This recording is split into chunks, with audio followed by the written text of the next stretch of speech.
Good afternoon, Lorenzo. Good afternoon. Is AV and broadcast convergence one thing, or is it more than one thing? I think all these big major trends are very complex, so I will always say that it's never one thing, it's always more than one thing. We are seeing different trends operating simultaneously. One of the most important drivers of convergence is from a technology standpoint, because both in AV and in broadcast, the general purpose technologies are becoming more important. Technologies such as cloud and Gen AI, and are making everything, including content production, more accessible even to non-technical users. Sure. So it's not, even talking about technology, you can see that it's not just about one technology, but it's about the combination of different technologies as well. So it's a complex trend. It's a complex trend. Okay. Now, I've seen you speak before at the IABM and AVIXA event in London called Upstream on convergence. And then you said two things. One, that it was complex, but you also distinguish between two different types of convergence. One of them, you've mentioned convergence between general purpose and broadcast technology. And another one was business, convergence in the area of business. Did I get that right? What was the second one? Yeah, you got that right. So, and I did that because that is one of the misconceptions there are. Because usually, sometimes when you talk about convergence, some people think about what we call media tech convergence, and other people think about business convergence. So media tech convergence is what I really just talked about. So general purpose technologies becoming more important in the media industry, and we can call it, in another way, democratization of media technology tools as well, and more similarities across different industries, including Pro AV. Across Pro AV and broadcast. So it's really about the technology. When we talk about business convergence, we talk about the trend that I would say is more relevant to the media industry, but that has impact on technology as well.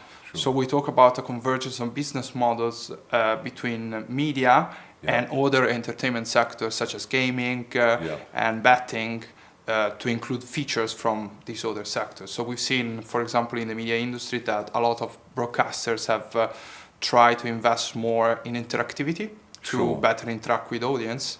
And if you think about this trend, this is why I said, convergence is a complex term, because interactivity in theory could be relevant to a sector like education as well. So there are always kind of connections increasingly, I would say.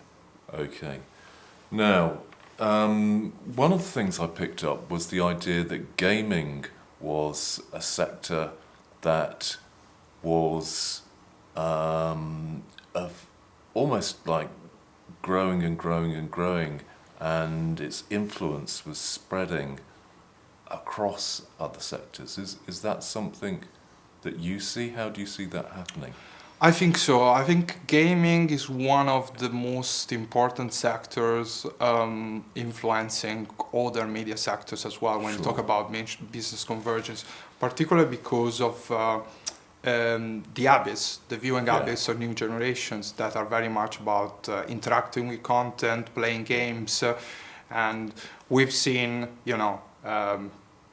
series based on video games that increasingly look like series, so we can see a convergence on the content side as well.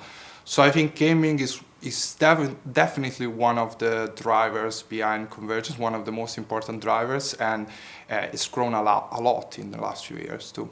Obviously, you've mentioned, when we're talking about media tech convergence, you were mentioning cloud technologies and Gen AI and their influence on broadcasting in particular. What do you see happening in terms of Pro AV's adoption of broadcast technologies, and what is happening? How fast is that being is that adoption taking place? So I saw you speak a few months ago, and is it accelerating? Is it progressing even further? I think it's accelerating. What we're seeing in our research is that for MediaTek suppliers, new markets are becoming more important, and the percentage of revenues derived from these new markets is growing. So this is a trend we've seen consistently in the last few years. So we've definitely seeing that. I think my opinion is that it's accelerating, it's growing, but it's not gonna happen. It's not something that is gonna happen overnight. It's gonna be a gradual transition. Also because some of these broadcast and media technology suppliers are approaching these new markets for the first time. And of course, these new markets are not the same. They have different preferences, different ways of buying technology. So there will be a kind of adaptation phase first. We're seeing more broadcast and media technology vendors at the show, and maybe we'll see more next year, but some of them will struggle with approaching these new markets as well. I think this is what I'm seeing too. Right. And what are the key differences? What should Pro AV people watch out for or look for as broadcast technology comes over? How much adaptation to Pro AV do you think is needed, or how much understanding? You mean from media technology suppliers? Or the other way around as well? Yeah, what do end users need to be careful about, and what do they need to watch out for? I think they need to watch out for the different kind of content supply chain segments. So that's a way to look at the media industry. So content creation and production, content management, and content distribution. If you look at it in a more simple way, like this one, it's easier to distinguish between companies as well. Depending on the specific sector or the specific use case, they might be interested in specific parts of the industry. So the example I made before on education is perhaps a good one. They might be more interested in interacting with their students. So it very much depends on the specific sector, I would say.